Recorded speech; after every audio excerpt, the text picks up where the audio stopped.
What if the reason people don't respect you is not because you're weak, not because you lack intelligence, but because you've unknowingly trained them to see you that way? Think about it carefully. Every time you stayed silent when something bothered you, every time you laughed off disrespect just to avoid tension, every time you chose to be nice instead of being honest, you weren't protecting peace, you were creating a pattern. And people are experts at reading patterns. Not consciously, not directly, but instinctively. They start noticing how far they can go with you, how much you will tolerate. How predictable your reactions are. And once that pattern becomes clear, something shifts. Respect doesn't grow. It fades, slowly, quietly. At first, it's small, a delayed reply, a canceled plan, a tone that feels slightly dismissive, nothing obvious, nothing you can easily call out. But you feel it. And instead of addressing it, you ignore it. You tell yourself, it's not a big deal, but it is. Because in that moment, you're not avoiding conflict. You're setting a standard, a silent agreement that says, this is acceptable. And people remember that. Not your intentions, not your kindness, but your tolerance. Now, here's the uncomfortable truth most people never realize. The world doesn't reward kindness the way you were taught. It rewards perception. It rewards emotional control. It rewards those who understand when to give and when to pull back. Because kindness without awareness is not strength. It's exposure of your need to be liked, your fear of rejection, your hesitation to confront. And once those things become visible, they become predictable. And predictable people are easy to control. Look at your life honestly for a moment. Think about the times you felt overlooked. The moments you felt disrespected, the situations where you gave everything and got almost nothing back. Was it random, or was it a pattern repeated again and again? A pattern where you kept giving, kept adjusting, kept lowering your standards just to maintain harmony. Because here's the truth. People don't define your value once. They observe it over time, through your behavior, through what you allow and what you ignore.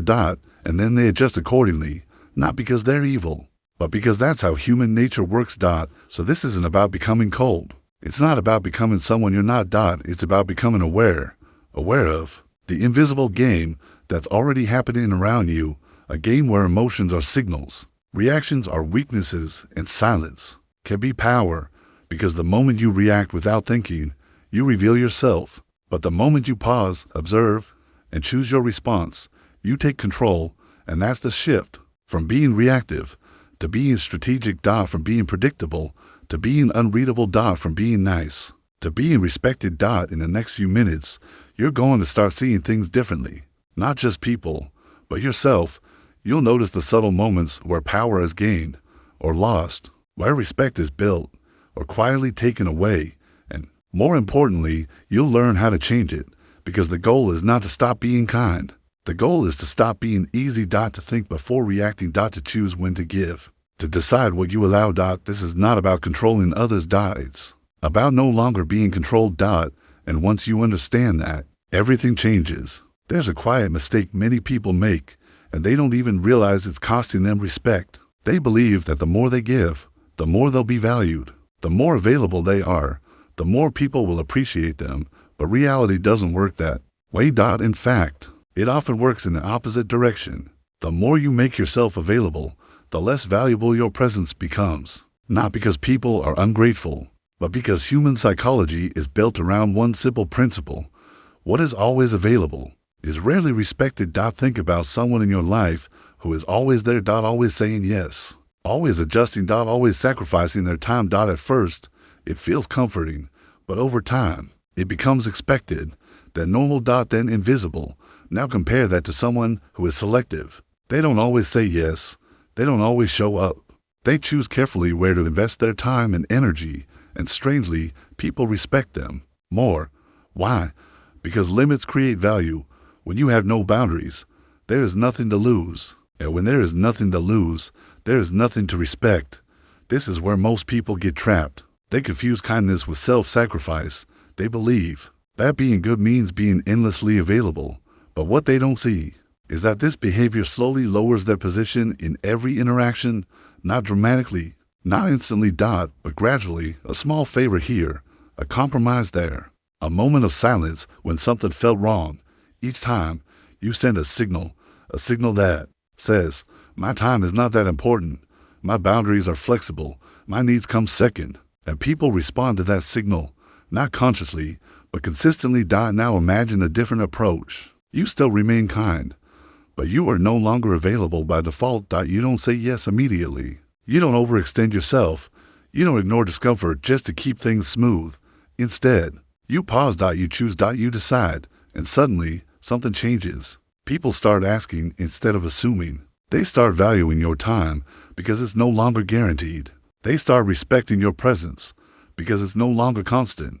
This is the shift from being liked to being valued, because in the end, respect is not given to those who give the most. It is given to those who know when to stop giving. There's a moment in almost every interaction where control quietly shifts from one person to another.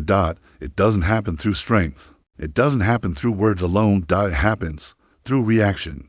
The moment you react emotionally, you give something away, not just your feelings, but information. Information about what affects you, what triggers you, what makes you lose control. And once someone sees that, they don't need to guess anymore. They know. Think about the last time someone irritated you.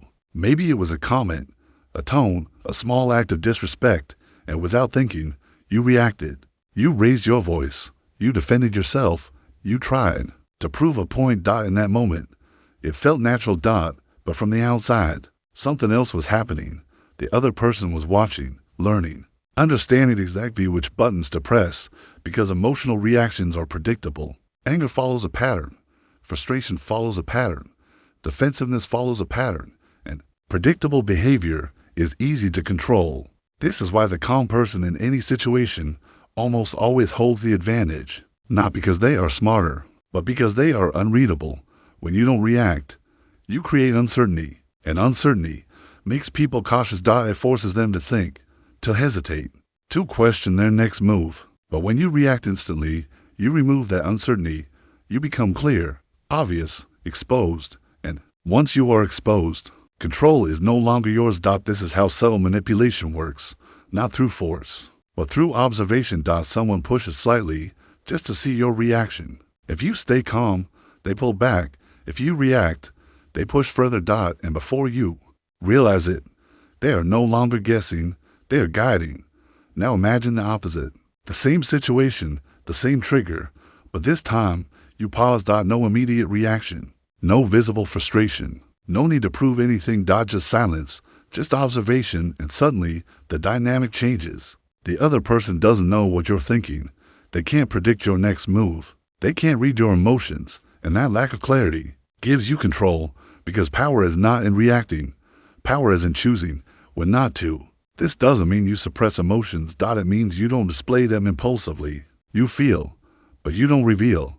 You understand, but you don't react immediately. You create space between what happens and how you respond. And in that space, you gain control, because the strongest position in any interaction is not the loudest voice. It's the calmest mind. The one that cannot be easily moved. The one that cannot be easily read. The one that does not give away control for a moment of emotion. So next time someone tries to provoke you, watch closely. Not them. Yourself. Because the real battle is not outside. It's in that single moment between trigger and response. Most people believe power comes from speaking, from expressing, from being heard, from proving their point. But the truth is, power often comes from the opposite. From silence, from observation, from knowing more than you reveal.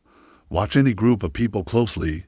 There's always one person talking the most, sharing opinions, explaining everything, trying to control the conversation. And while they believe they are leading, they are actually exposing themselves. Every word reveals something. Their insecurities, their intentions, their emotional patterns. The more they speak, the more they can be understood.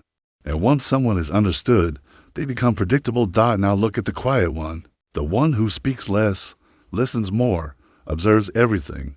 They are not revealing themselves. They are collecting information. And information is power, because when you understand people, their tone, their behavior, their reactions, you don't need to guess anymore. You can anticipate. You can adjust. You can move strategically. Silence creates something most people fear: uncertainty. When you don't speak much, people start filling the gaps themselves. They wonder what you're thinking. They become more careful with their words, more aware of their actions, because they cannot read you, and what cannot be read cannot be easily controlled. This is why the most powerful individuals in any room are rarely the loudest. They are the most aware. They don't rush to speak. They don't interrupt. They don't try to dominate every conversation. They wait. They watch. They understand. And when they finally speak, it carries weight because it's not constant. It's intentional.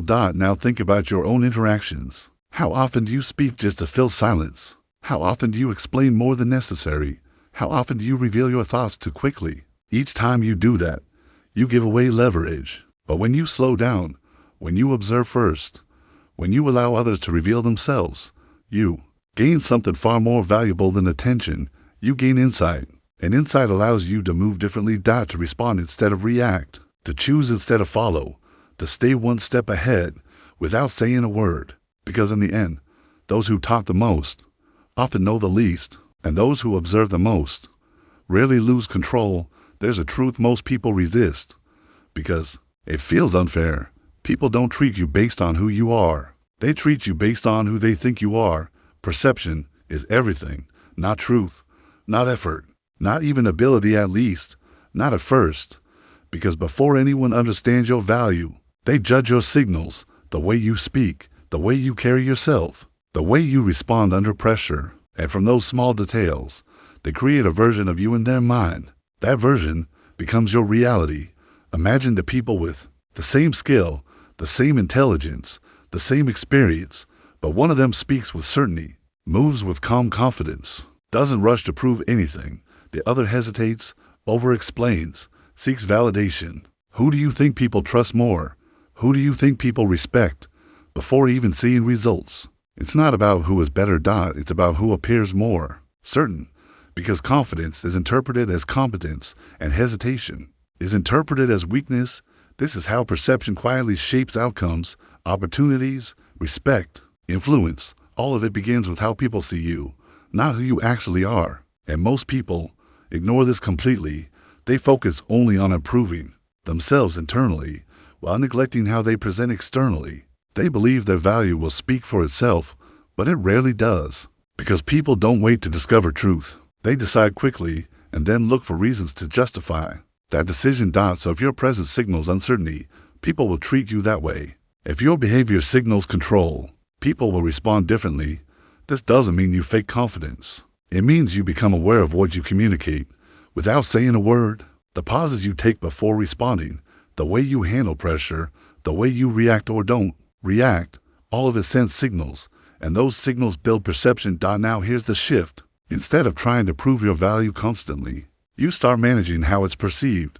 You speak with intention. You move without urgency. You stop explaining yourself unnecessarily, and something subtle begins to change. People listen more. They question you less. They assume you know what you're doing, not because everything changed overnight, but because perception did. And once perception shifts, reality follows. Because in the end, you don't need to control everything. You just need to control how you are seen. Kindness by itself is not the problem. The problem is uncontrolled kindness, the kind that is given without thought, without boundaries, without awareness of who truly deserves it.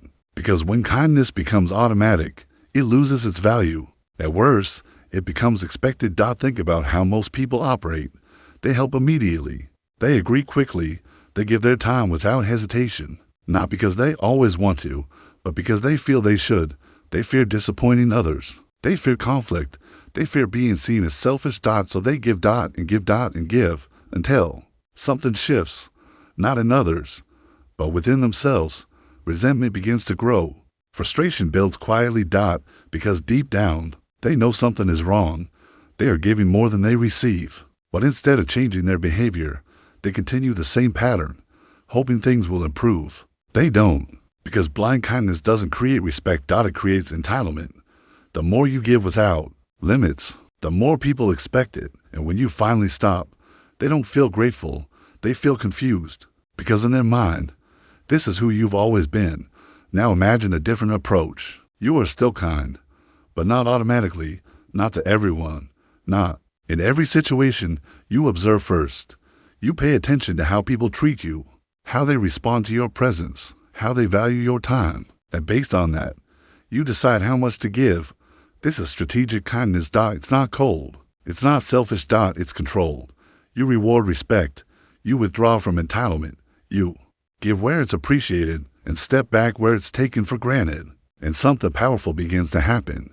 Your kindness regains value because it's no longer guaranteed. It becomes selective, intentional, earned. People start recognizing it. They stop assuming and start appreciating because now your actions are not predictable. They are meaningful. This also changes something inside you.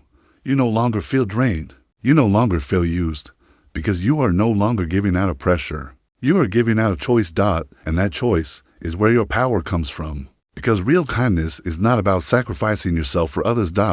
It's about choosing when your energy is worth investing. So the goal is not to stop being kind. It's to stop being blindly kind. To understand that generosity without control is not a virtue. It's a vulnerability. And once you learn to control it, you don't lose your kindness. You finally give it the value it deserves. There's a quiet shift that changes everything, but most people are afraid to make it. It's the shift from needing to not needing, because the moment you need something, approval, attention, validation, a specific outcome, you lose control over it. And more importantly, you lose control over yourself. Neediness is subtle. It doesn't always look desperate. Sometimes it looks like effort, trying hard to impress, trying hard to be understood, trying hard to keep someone in your life. But underneath all of it, there is attachment, and attachment creates pressure. You start overthinking your words. You adjust your behavior to avoid losing something. You tolerate things you normally wouldn't, not because you agree, but because you're afraid of the outcome. And people feel that, even if they can't explain it. They sense when you need their approval.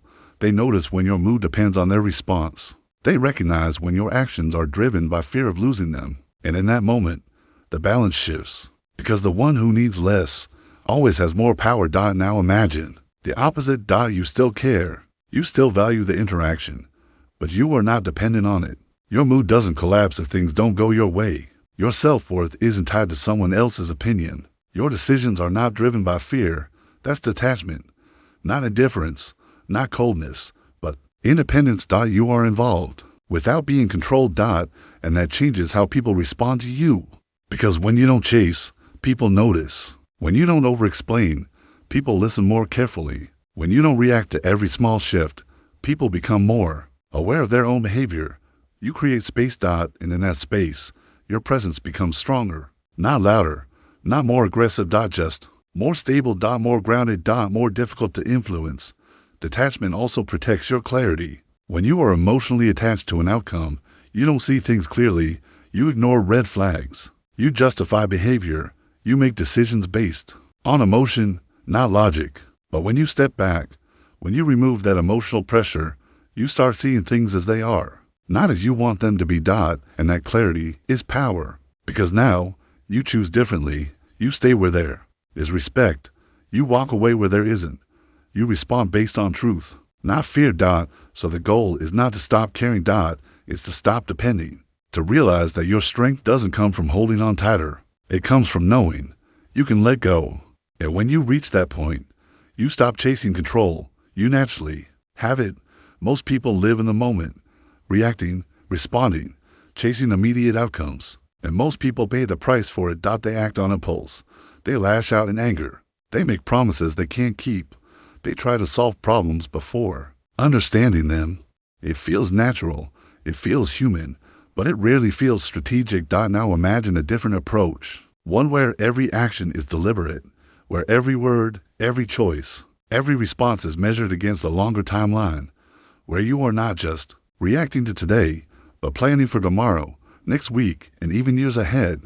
This is calculated thinking, the art of choosing patience over impulse, observation over reaction, control over emotion, because short-term reactions often lead to long-term losses. Think of the person who interrupts a conversation to prove a point. They may win the moment, but in doing so, they expose themselves. They reveal what bothers them. They show impatience. They show weakness, and those watching take note. Now consider the person who waits, Who listens carefully? Who weighs the consequences before acting? Who responds only when it is most advantageous? Their impact is subtle, but far-reaching. This is how power operates in the real world. It is rarely about immediate gratification. It is about influence, about outcomes that are secured over time. Smart players don't react. They plan.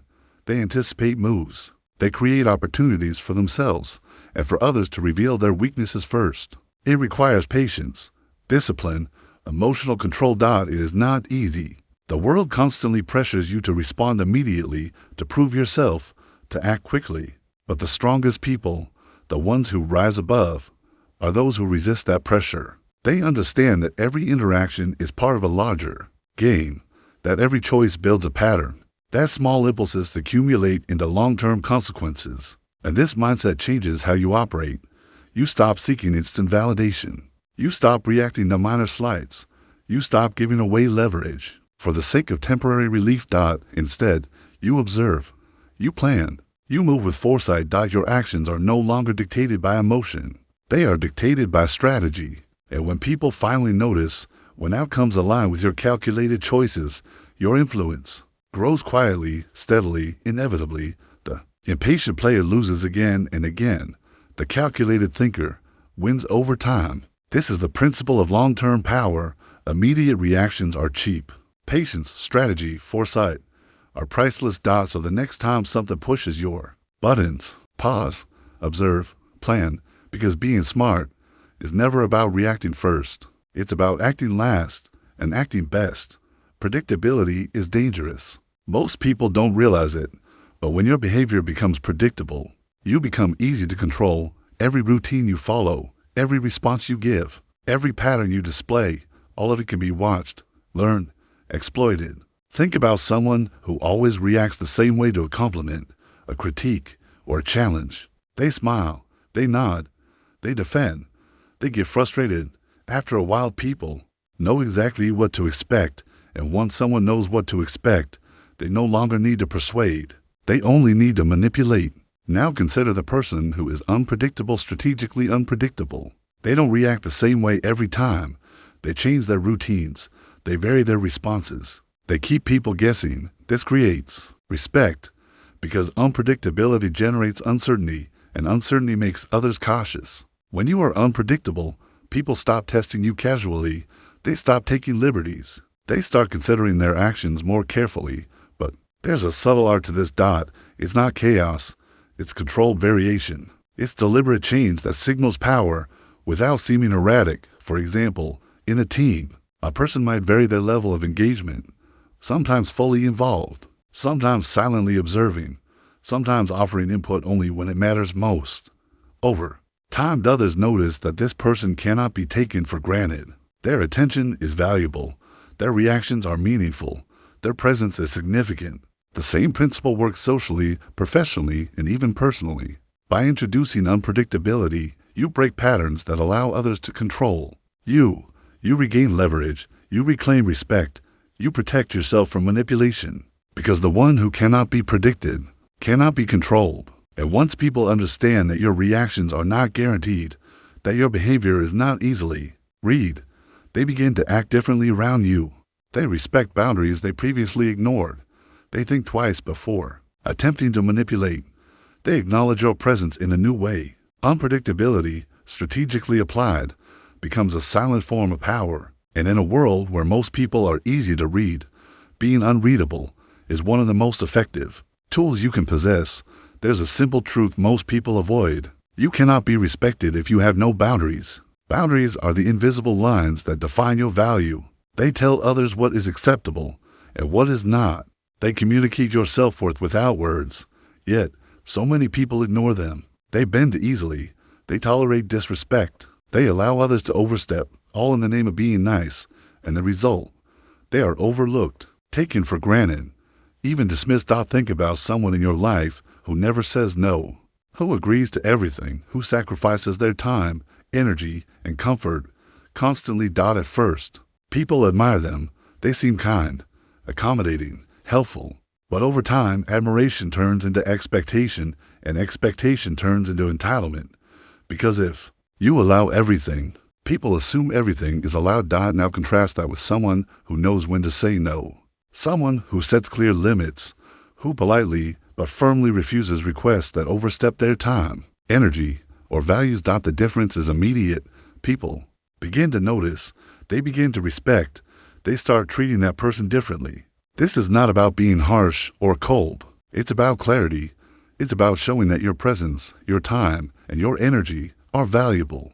Boundaries also protect your mental and emotional state. They prevent you from being drained by unnecessary obligations. They prevent resentment from building quietly, and they allow you to focus on the relationships and goals that truly matter. There's an empowering moment that happens when you first say no. It feels uncomfortable at first because you've been conditioned to please. People may react with surprise or even frustration, but that moment is a turning point. Because once boundaries are established, others begin to act differently. They respect your time. They consider your needs. They no longer take advantage of your goodwill. And over time, this creates a new social dynamic. A dynamic where you are not just present.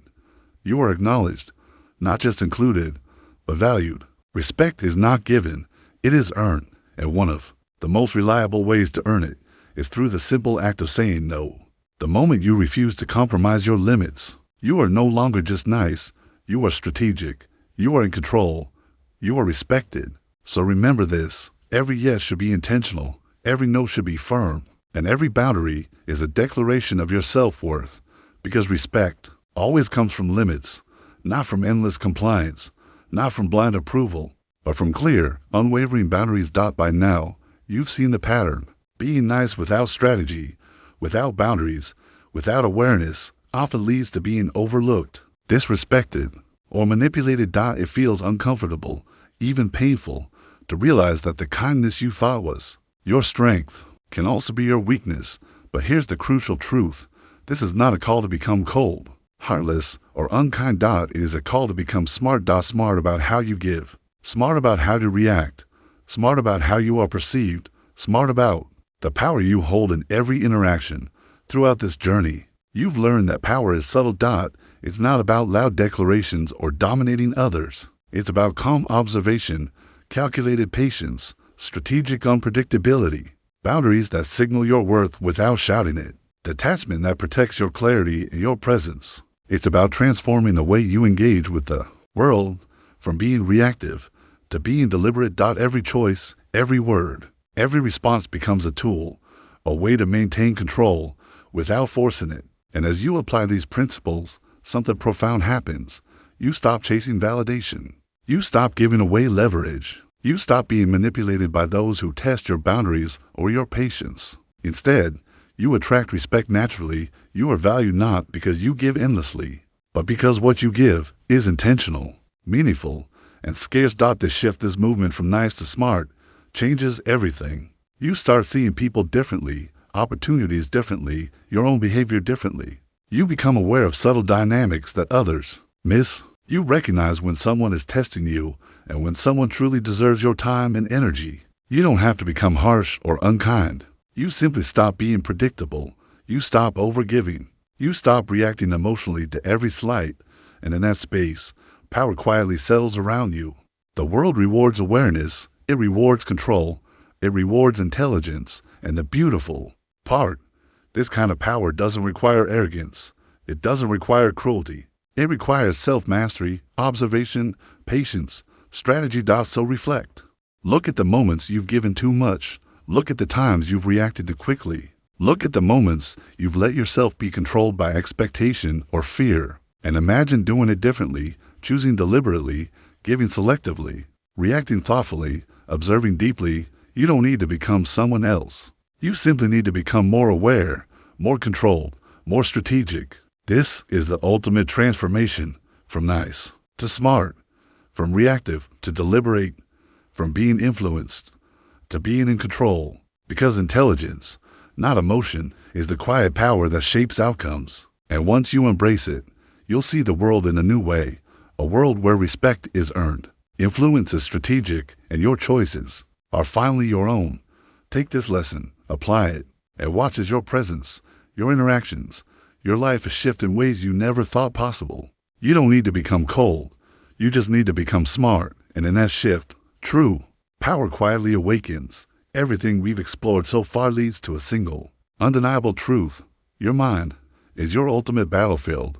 Being nice, being reactive, being predictable, these are not flaws. They are patterns you've learned, patterns that others can read, exploit, and manipulate. The moment you recognize this, you gain a choice to act differently, a choice to step out of the cycle of expectation, a choice to move through life with awareness, control, and strategic intention. Think about it. Every interaction you've had, every conversation, every conflict, every subtle betrayal has been shaping how people respond to you. Until now, most of that influence was out of your hands, but it doesn't have to stay that way. When you combine emotional detachment with strategic kindness, when you balance patience with calculated action, when you observe more than you speak, you begin to move like someone who is not just living in the moment, but shaping it. You don't need to dominate.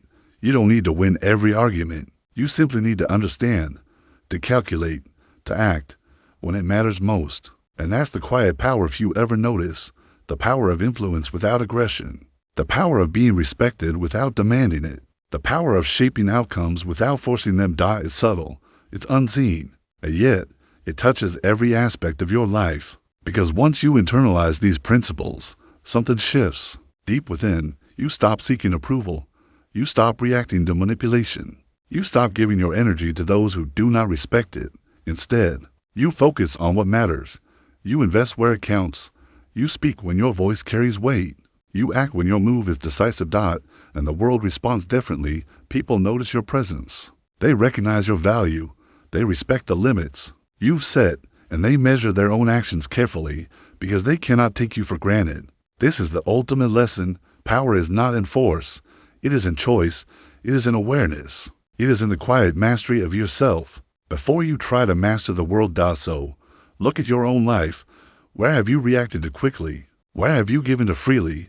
Where have you allowed others to set the terms? The answers are your starting point. Step forward deliberately. Set boundaries. Observe more than you speak. Act with intention. And slowly, silently, you become the person who is not controlled by circumstance, but who controls the circumstances. You don't need to be ruthless. You don't need to be unkind. You only need to be aware, strategic, and deliberate. From this awareness, true influence, true respect, and real power quietly emerge. Because in the end, the strongest people are not those who push hardest. They are those who understand the game and play it without ever revealing all their moves. Asterisk, asterisk, asterisk, asterisk.